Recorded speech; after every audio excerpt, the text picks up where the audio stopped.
Welcome back to our channel. Welcome back to our channel. This is Jyoti Srinivas. ఈ రోజు మనం discuss చేసుకోబోయే topic chain and choice relationship.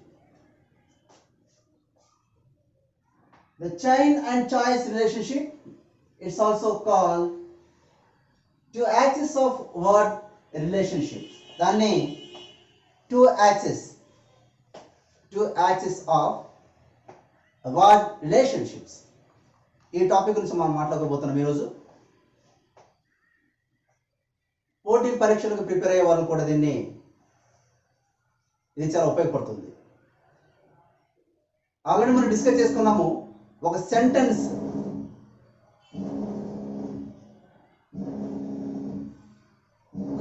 ఏర్పడాలంటే మనకి కొన్ని words కలిస్తే, అంటే పదాలు కలిస్తే మనకి పెద్ద సెంటెన్స్ ఏర్పడుతుంది. అయితే ఈ పదాలు ఎలా కలుస్తాయి అనేది మనం దాని గురించి మనం డిస్కస్ చేసుకోబోతున్నాం.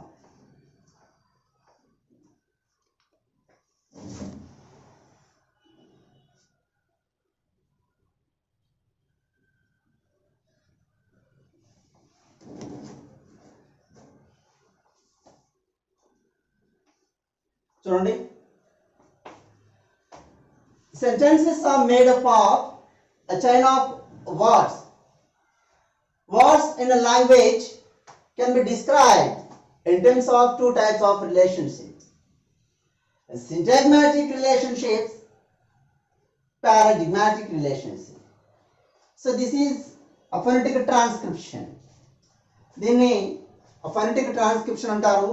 దీన్ని ఈ విధంగా రాస్తాము: syntagmatic, paradigmatic, syntagmatic, paradigmatic. So now we are going to discuss about the choice and chain relationships. Syntagmatic relationships and paradigmatic relationships. It's very important. Look at the board.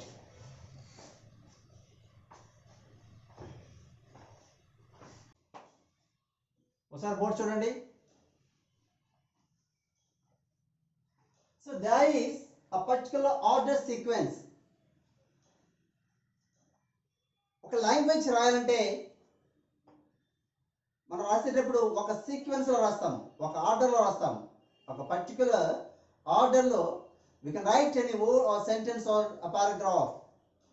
ఒక ఆర్డర్ రాస్తాము. మన order ఎలా ఉంటుంది, ఎలా రాయాలంటే come syntagmatic relationship. First one is syntagmatic relationship. చూస్తుంటే so the three elements that follow one another. See here, three elements are here: t, a, k, t, a, k. Three elements. So these three elements follow one another. ఒకదానొకటి follow అవుతుంది. In particular sequence. మనం ఒక sequence రాసాము. ఇక్కడ tea తర్వాత ఏ రాసాము, దీని తర్వాత కే రాసాము. ఇది ఒక సీక్వెన్స్, ఒక పర్టికులర్ సీక్వెన్స్. సో దీన్నే ఇస్ కాల్డ్ సింటాగ్మాటిక్ రిలేషన్షిప్. దీన్నే సింటాగ్మాటిక్ రిలేషన్షిప్ అంటారు. దీనికి మరో పేరే చైన్ రిలేషన్షిప్. ఎందుకంటే ఇది ఒక చైన్ లాగా ఉంది. చూడండి, ఇది ఎలా ఉందంటే ఒక చైన్ లింక్ లాగా ఉంది. ఇట్లా రాస్తాము, ఒక చైన్ లాగా ఉంటుంది, ఒక చైన్ లాగా ఉంది. సో ఇక్కడ ఒకటి టీ రాసాము, తర్వాత ఏ రాసాము, ప్లస్ కే. సో ఈ విధంగా ఒక చైన్ లాగా రాస్తాము, ఒక చైన్ లాగా రాసుకుంటూ వెళ్ళిపోతాము. తర్వాత లేదా ఒక ట్రైన్ తీసుకుంటే ట్రైన్ బోగీలు చూస్తాము, ట్రైన్ బోగీలు. ఆ బోగీలు ఎలా ఉంటాయి, వరుసగా ఉంటాయి. ఆ విధంగా సో పోలి ఉంటుంది ఈ సింటాగ్మాటిక్ రిలేషన్షిప్. సో ఈ సింటాగ్మాటిక్ రిలేషన్షిప్ని దీన్ని చైన్ రిలేషన్షిప్ అని కూడా అంటారు. దీన్ని ఎలా రాస్తారంటే ఒక పర్టికులర్ సీక్వెన్స్ రాస్తాము. ఈ విధంగా రాస్తే మనకి so letter plus letter word తయారవుతుంది, వర్డ్ ప్లస్ వర్డ్ సెంటెన్స్ తయారవుతుంది. సెంటెన్స్ ప్లస్ సెంటెన్స్ ఈ విధంగా రాసుకుంటూ పోతే మనకు ఒక పారాగ్రాఫ్ తయారవుతుంది. సో ఈ విధంగా మనం రాస్తే ఇక్కడ చూడండి, one follow the other in a linear order. Second one, paradigmatic relationship. దీన్ని మనము చాయిస్ రిలేషన్షిప్ అని కూడా అంటాం. చాయిస్ రిలేషన్షిప్ అంటే ఇది కానీ లేదా ఇంకొకటి కానీ లేదా ఇంకొకటి కానీ, ఇక్కడ చాయిస్ ఉంటుంది. సో దీన్ని పారాడిగ్మాటిక్ రిలేషన్షిప్ అంటారు లేదా చాయిస్ రిలేషన్షిప్ అంటారు. ఇవి వర్టికల్ యాక్సిస్ లో ఉంటాయి. వర్టికల్ యాక్సిస్ లో చూడండి, take, bake, came, name, take, bake, came, name. ఈ విధంగా ఇట్లా వెర్టికల్ యాక్సిస్ లో ఒక స్తంభం లాగా ఉన్నాయి. ఒక స్తంభంలో దీన్ని వెర్టికల్ యాక్సిస్ అంటారు. నిలువు వరుస, నిలువు అక్షం. సో ఈ పారాడిగ్మాటిక్ రిలేషన్షిప్ అనేది వెర్టికల్ యాక్సిస్ లో ఉంటాయి ఇక వర్డ్స్ అనేవి. ఇక్కడ ఈ టేక్, బేక్, కేమ్, నేమ్ ఇవన్నీ కూడా మనకి వెర్టికల్ యాక్సిస్ లో ఉన్నాయి. అయితే దీన్ని మనం చాయిస్ రిలేషన్షిప్ అని కూడా అంటాం. చాయిస్ రిలేషన్షిప్ అని కూడా అంటాం. ఓకే, అసలు అర్థమవుతుందా? ఏం తింటున్నావేంటి? ఆకలిస్తుందా? అవునా? తెల్లదు నువ్వు ఏంటమ్మా? శికారు అర్థమవుతుందా? అర్థమవుతుందా? ఏం మాటలు లేవా? తలకాయ ఊపుతున్నారు, చెప్పండి. అర్థమవుతుందా? Okay okay, very good. అసలు నీకు అర్థమవుతుందా? Very good, very good. Okay, చూస్తే ఈ విధంగా ఇక్కడ చూస్తే మనం ఇక్కడ between two elements in a class ఆ system only one can operate at a time. ఇక్కడ మనం ఈ ఎలిమెంట్స్ తీసుకుంటే ఇక్కడ మళ్ళీ ఈ సిస్టంలో ఇదొక ఎలిమెంట్, ఇదొక ఎలిమెంట్, ఇదొకటి, ఇదొకటి. ఈ ఎలిమెంట్లో మనము ఇది కానీ లేక ఇది కానీ, తర్వాత ఈ రెండు తీసుకుంటే ఇది కానీ లేకపోతే ఇది కానీ, లేదా ఇది కానీ ఇది కానీ, మనం ఏదైనా రాసుకోవచ్చు. మనం దాన్నే చాయిస్ రిలేషన్షిప్ అంటాం. ఇక్కడ చూడండి, ఫస్ట్ మనం టేక్ రాసాము. టేక్ రాస్తే అలాగే మళ్ళీ ఇది తర్వాత చూస్తుంది, ఇక్కడ ఈ టేక్ ఉంది. టేక్స్ అని మనం ఈ టేక్ తీసి మళ్ళీ బేక్ రాసుకోవచ్చు. Bake,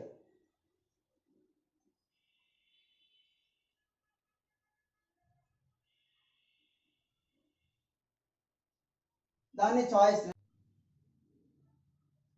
look at the board. ఇక్కడ సింటాగ్మాటిక్ రిలేషన్షిప్. వన్ మోర్ ఎగ్జాంపుల్ చూద్దాం.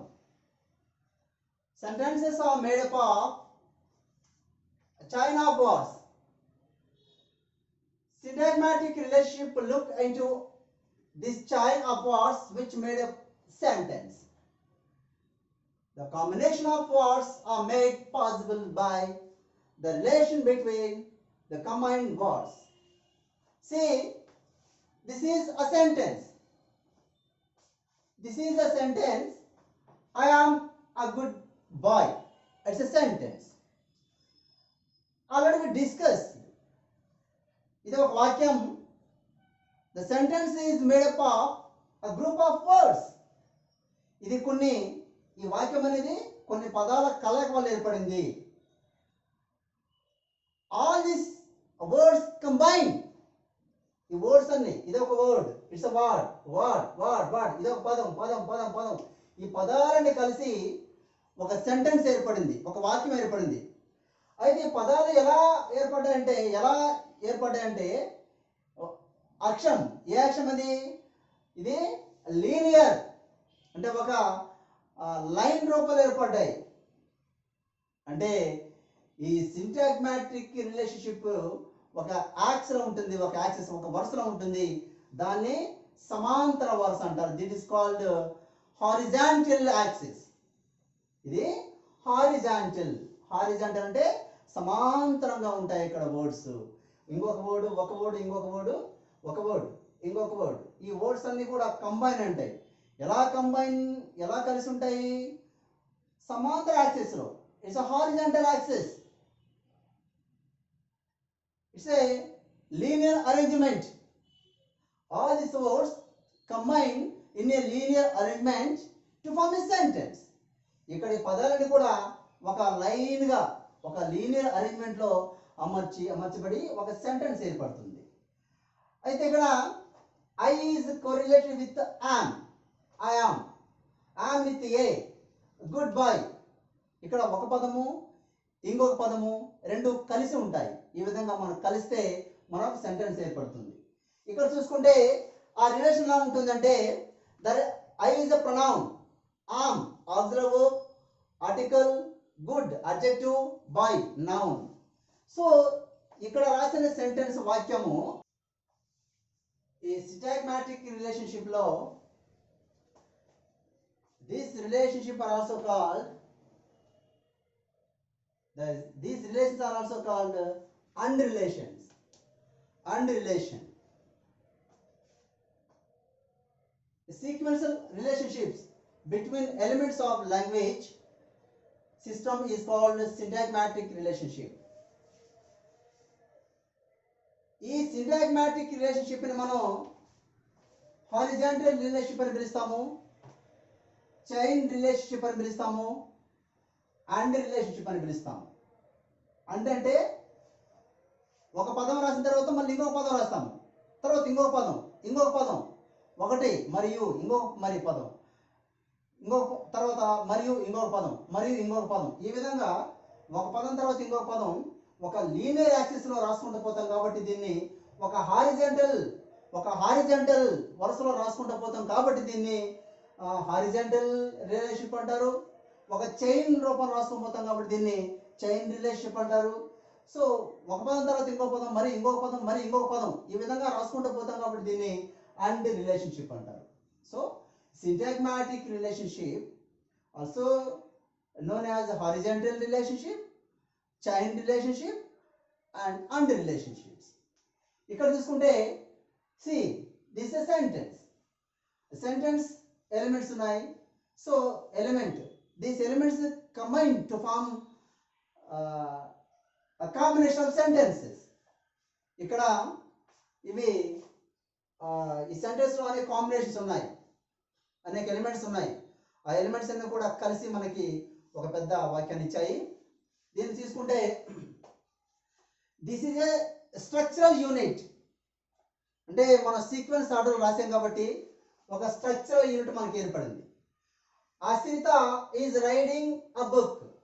ఇక్కడ Ashrita is the subject, it's a verb, it's a object. Next Shikhar and Abhi are writing letters. Shikhar and Abhi are writing letters. Shikhar and Abhi it's a plural కాబట్టి subject, so are writing verb, letters object. So this is it's called a structural unit. దాన్ని ఈ unit మనం ఒక structural. Syntagmatic relation is the relation of a difference between one unit and another that belong to the same sentence, and it represents the linear aspect of language. ఇక్కడ ఒక unit ఇంకొక unit ఇవన్నీ కూడా కలిసి ఒక sentence, same sentence లో ఏర్పడతాయి. అవి యూనిట్లో కూడా డిఫరెన్స్ ఉన్నాయి. సో ఇవన్నీ కూడా యూనిట్లన్నీ కూడా ఏర్పడిన సెంటెన్స్ లో ఒక లీనియర్ ఒక వరుసలో అమర్చబడి ఉన్నాయి ఒక లాంగ్వేజ్ లో. Paradigmatic relationship, it is a relation of difference between units belong to the same category. It represents associative aspect of language. It represent associative అంటే ఇవన్నీ కూడా అనుసంధానం కాబట్టి ఉంటాయి. ఇక్కడ చూడండి, I, you, we, they, these are all pronouns, personal pronouns. అంటే ఒకదాని స్థానంలో ఇంకొకటి మనం రాయొచ్చు. ఆల్రెడీ మనం డిస్కస్ చేసుకున్నాము. వీటి మనం చాయిస్ రిలేషన్షిప్ అంటామని. So associative aspect of language, same category. చూడండి, ఐ కానీ, వి, యు కానీ, వి కానీ, దే కానీ ఇవన్నీ కూడా సేమ్ కేటగిరీ సంబంధించినవి. ఇవన్నీ కూడా పర్సనల్ ప్రొనౌన్స్. ఒక ప్రొనౌన్ స్థానంలో ఇంకొక pronoun, we can replace another pronouns. ఇక్కడ చూడండి, you, we, they can replace I స్థానంలో you. I speak English, you speak English, we speak English, they speak English. ఇలా రాయొచ్చు, ఇలా కూడా రాయొచ్చు. ఇది ఏం యాక్సెస్ అనుకున్నాము? పారాడిగ్మాటిక్ రిలేషన్షిప్. ఇట్ ఈస్ ఒక స్తంభంలా ఉంటుంది, స్తంభం వరుస. దీన్ని ఏ రిలేషన్షిప్ అనుకున్నాము? Vertical. Okay okay, very good. Vertical relationship, vertical access, ఈ నిలువు వరుస అంటారు అనమాట. నిలువు అక్షం ఉంటాయి దీన్ని. ఫస్ట్ చూడండి ఒకసారి.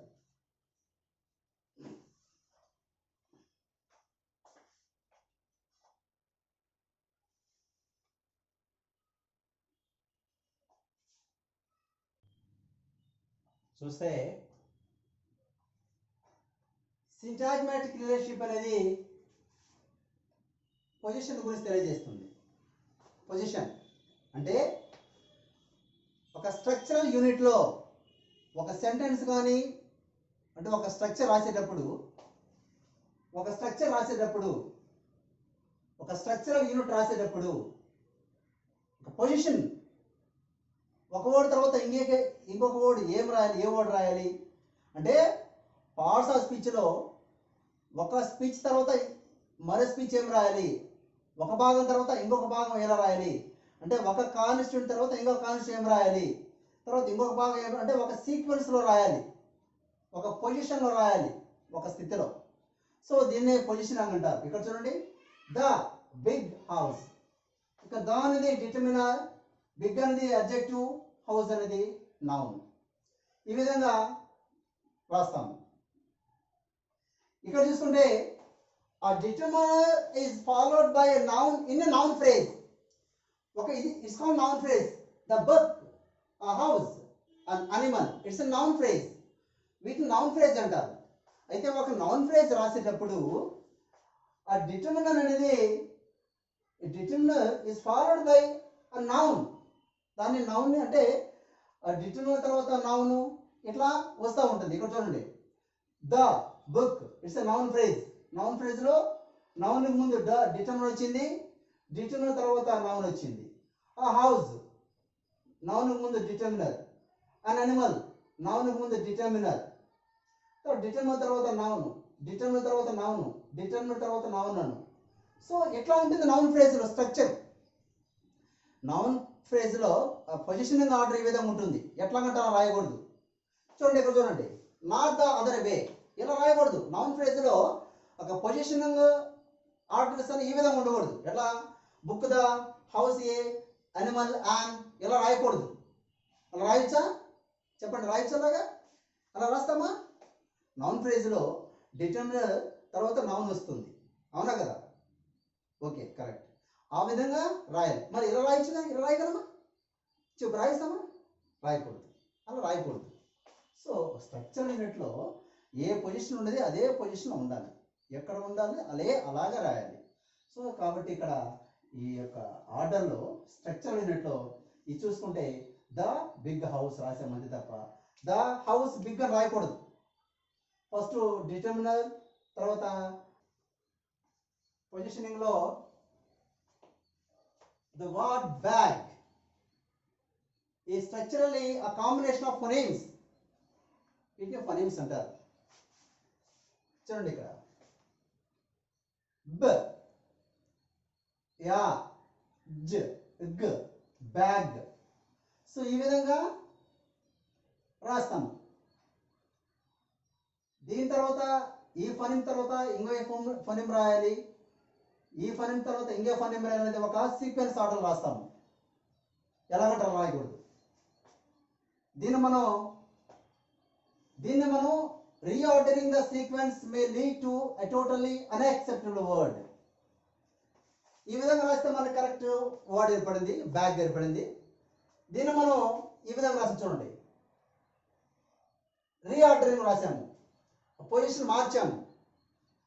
యా, బ రాస్తే ఈ వర్డ్ వచ్చింది. ఇట్స్ అ రాంగ్ వన్, ఇట్లా రాయకూడదు. అంటే పొజిషనింగ్లో మనం ఏ ఫోనీమ్ రాయాలి, ఏ ఫోనిమ్ తర్వాత ఇంకొక ఫోనిమ్ రాయాలి, ఏ ఫోనిమ్ తర్వాత ఏ ఫోనిమ్ రాయాలి అనేది ఒక సీక్వెన్స్ ఆర్డర్స్లో రాస్తేనే మనకి కరెక్ట్ అర్థం వస్తుంది, కరెక్ట్ పదం వస్తుంది. ఆ కరెక్ట్ పదాలు సీక్వెన్స్ ఆర్డర్లో రాస్తే కరెక్ట్ సెంటెన్స్ వస్తుంది, ఫుల్ మీనింగ్ఫుల్ సెంటెన్స్ వస్తుంది. తర్వాత వి combine ఫోనిమ్స్, morphemes and word structurally. ఇక్కడ మనం ఆ ఫోనిమ్స్ కానీ మార్ఫిమ్స్ కానీ వర్డ్స్ కానీ స్ట్రక్చర్ ప్రకారంగా మనం కంబైన్ చేస్తే మనకు కావాల్సిన మీనింగ్ఫుల్ సెంటెన్స్, మీనింగ్ఫుల్ పారాగ్రాఫ్ మనకి వస్తుంది. సో చూడండి,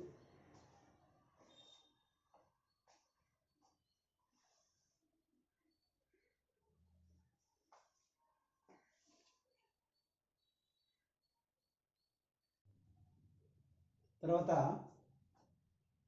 each element can be replaced by another elements from within the same system and class. ఒక ఎలిమెంట్ ని ఇంకొక ఎలిమెంట్ గా రాయొచ్చు, ఇంకొక ఎలిమెంట్ స్థానంలో రాయొచ్చు.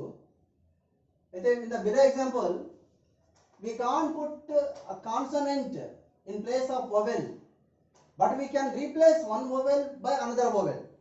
అయితే మనం ఇందాక చెప్పుకున్నట్టు కాన్సనెంట్ స్థానంలో కాన్సనెంటే వాడాలి, వొవెల్ స్థానంలో వొవెల్నే ఉంచాలి, రీప్లేస్ చేయాలి. కాన్సనెంట్ స్థానంలో కాన్సనెంటే రీప్లేస్ చేయాలి, వొవెల్ స్థానంలో వొవెల్నే ఉంచాలి.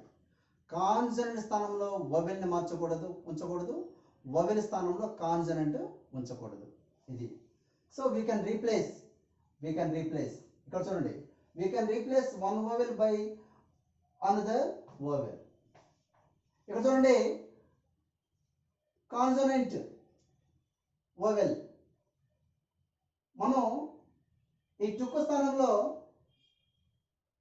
యూబీకే అంటే ఇక్కడ ఇది వొవెల్, ఇది కాన్సనెంట్ ప్లేస్, ఇది కాన్సనెంట్, ఇది వొవెల్. అయితే ఇక్కడ మారిస్తే ఈ వొవెల్ ఎక్కడికి వచ్చింది, కాన్సనెంట్ ఇక్కడికి వెళ్ళింది. అంటే బి అనేది వొవెల్ స్థానంలో కాన్సనెంట్ పెట్టాము కాబట్టి ఇది రాంగు. వొవెల్ స్థానంలో వొవెలే రావాలి, కాన్సనెంట్ రాకూడదు. వొవెల్ స్థానంలో వొవెలే ఉండాలి, కాన్సనెంట్ రాయకూడదు. కాన్సనెంట్ స్థానంలో కాన్సనెంట్ ఉండాలి, వొవెల్ రాయకూడదు. కాబట్టి ఈ రెండు రాంగ్. ఇక్కడ చూడండి, టుక్ టుక్, టేక్ టేక్. సో ఇక్కడ మనం మళ్ళీ ఇందాక ఇక్కడైతే మనం వొవెల్ స్థానంలో ఇంకొక వొవెల్ని మనం మార్చుకోవచ్చు. ఇక్కడ వొవెల్ స్థానంలో చూడండి, ఈ టుక్ కాన్సనెంట్ వొవెల్, కాన్సనెంట్ వొవెల్. అయితే దీని స్థానంలో మనం దీన్ని మార్చేసి ఈ టీని మార్చేసి మనం టీ అలా ఉంటుంది కాన్సనెంట్. అయితే వొవెల్ స్థానంలో ఇంకొక వొవెల్ పెడుతున్నాం మనం ఇక్కడ, టీ. టుక్ని మనం టేక్ తీసేసి ఈ స్థానంలో ఒక వొవెల్ తీసేసి ఇంకొక వొవెల్ మారుస్తున్నాము, అది. సో ఇది టేక్, ఈ టేక్ అంటే ఇక్కడ ఈ వొవెల్ ఇక్కడ